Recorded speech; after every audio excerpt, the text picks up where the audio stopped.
So, I had a couple people thought that this set was quite a bit bigger than I said it was. So, I'm gonna score it right here, and let's see what it scores.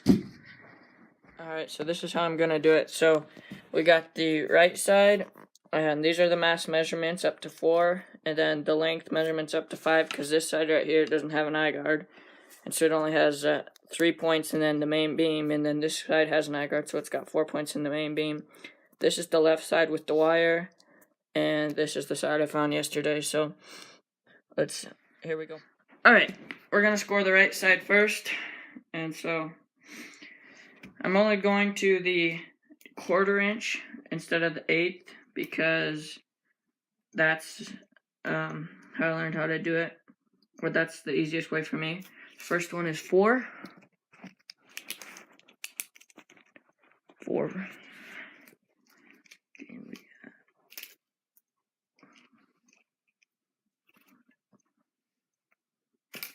4 again.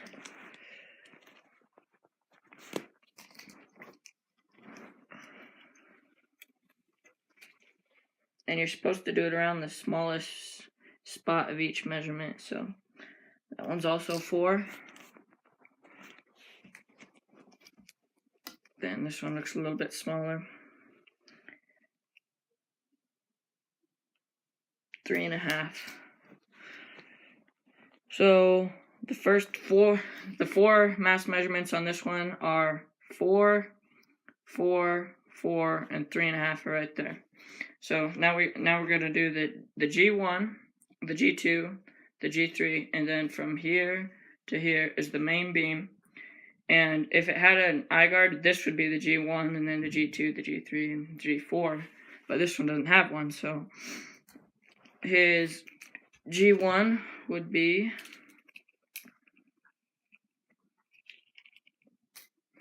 and I'm using a metal tape, and this one's not the best tape to score with, but I can't find my other one, so this will have to do.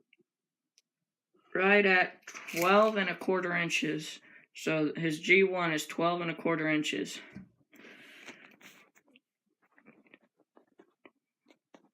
Quarter. Okay. Here's the G2. The G2 is, just try and get to where the point starts. And that one's going to be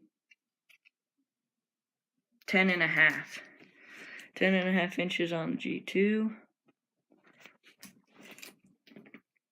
Then we got the G3.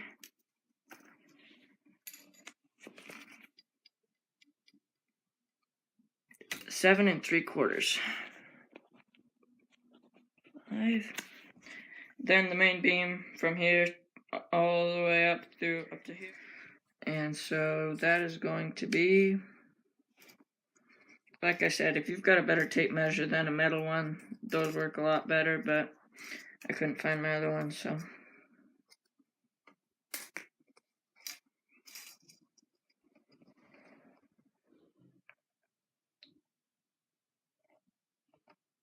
$19.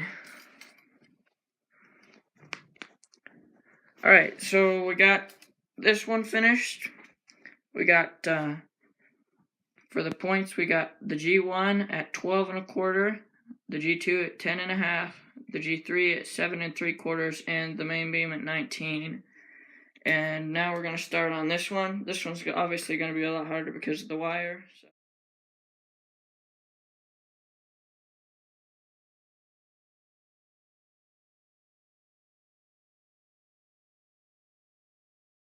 So after you just saw that picture, you could tell he's not very wide back, so I got him set up on the pillows just how I think he was.